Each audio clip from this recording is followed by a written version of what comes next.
All India counselling, Tamil Nadu medical counselling ரெண்டுமே apply பண்ணிட்டு ஒரு சில கன்ஃபியூஷன் உங்களுக்கு வரலாம். Example, actual vacancy and virtual vacancy அப்படின்னு ரெண்டு இருக்கு. இப்படின்னா என்னங்கிறது தான் இந்த வீடியோல பார்க்க போறோம். இப்போ நீங்க டாப் 100 ஸ்கோரர் ஒரு 100 பேர் எடுத்துக்கலாம். அவங்க வந்து ஆல் இந்தியால அப்ளை பண்ணிருப்பாங்க, தமிழ்நாடு மெடிக்கல் கவுன்சிலிங்ல அப்ளை பண்ணிருப்பாங்க. அவங்க நினைச்ச காலேஜ் வந்து சப்போஸ் ஆல் இந்தியா கவுன்சிலிங்லேயே கிடைச்சிருது அப்படின்னா தமிழ்நாடுலயே அவங்களுக்கு கிடைச்சிருக்கிற சீட் வந்து அவங்க எடுக்க போறது இல்ல.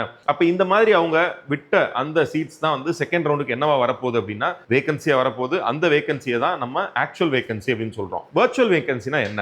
தமிழ்நாடுல பாத்தீங்கன்னா செகண்ட் ரவுண்ட் வரைக்கும் ஃப்ரீ எக்ஸிட் கொடுக்கலாம். சோ என்ன பண்ணுவாங்கன்னா ஃபர்ஸ்ட் ரவுண்ட் வந்து எல்லாருக்கும் ஒரு சில கவர்மெண்ட் காலேஜஸ் வந்து சீட் அலோகேட் ஆயிருது. எக்ஸாம்பிள், ஒருத்தவருக்கு ராமநாதபுரம் கவர்மெண்ட் மெடிக்கல் காலேஜ் கிடைச்சிருக்குன்னு வச்சுக்கலாம். அவர் என்ன பண்ணுவார் அப்படின்னா செகண்ட் ரவுண்டுக்கு எனக்கு கோயம்புத்தூர் மெடிக்கல் காலேஜ் வேணும் அப்படின்னு சொல்லிட்டு அப்ளை பண்றாரு அப்படின்னா மீன்வைல் அந்த ஒரு சாய்ஸ் ஃபில்லிங் பண்றாரு பாத்தீங்களா, அப்ப அவருடைய அந்த ராமநாதபுரம் காலேஜ் இருக்குல்ல அதை வேகன்சியா காமிக்கும், டைம் பீயிங் காமிக்கும். அதை தான் வர்ச்சுவல் வேகன்சின்னு சொல்றோம். சோ இவர் என்ன பண்ணலாம் அப்படின்னா இவருக்கு நினைச்ச இந்த கோயம்புத்தூர் மெடிக்கல் காலேஜ் செகண்ட் ரவுண்ட்ல கிடைச்சிடலாம். கிடைச்சிட்டா வந்து அந்த ராமநாதபுரம் மெடிக்கல் காலேஜை விட்டுருவாரு. அப்ப அந்த வர்ச்சுவல் வேகன்சியா இருந்தது அடுத்த ரவுண்டுக்கு ஆக்சுவல் வேகன்சியா மாறிடும். இல்ல அவருக்கு வந்து செகண்ட் ரவுண்ட்ல அவர் நினைச்ச காலேஜ் கிடைக்கல அப்படின்னா திருப்பி ராமநாதபுரம் கவர்மெண்ட் மெடிக்கல் காலேஜ்லயே அவர் கண்டினியூ பண்ண ஆரம்பிச்சிருவார். ஏன்னா ஆல்ரெடி ஜாயின் பண்ணிட்டாரு பாத்தீங்களா, கண்டினியூ பண்ண ஆரம்பிச்சிருவார். அப்ப அந்த வேகன்சி வர்ச்சுவல் வேகன்சியோ ஆக்சுவல் வேகன்சியோ ரெண்டுமே இல்லாம போயிடும். ஓகே, அப்ப டைம் பீயிங்க்கு ஒரு கேண்டிடேட் வந்து செகண்ட் ரவுண்டுக்கு அப்கிரேட் பண்ணும்போது சாய்ஸ் ஃபில் பண்ணும்போது காமிக்கிறது தான் வர்ச்சுவல் வேகன்சி அப்படிங்கறத தெரிஞ்சுக்கங்க. இந்த மாதிரி கவுன்சிலிங் ரிலேட்டடான டவுட்ஸ், கிளாரிஃபிகேஷன் என்ன வேணும் அப்படின்னாலும் கீழே இருக்கிற நம்பருக்கு கால் பண்ணுங்க. உடனே இந்த மாதிரி அப்டேட்ஸ் வேணும் அப்படின்னா சப்ஸ்கிரைப் பண்ணிக்கங்க. தேங்க்யூ.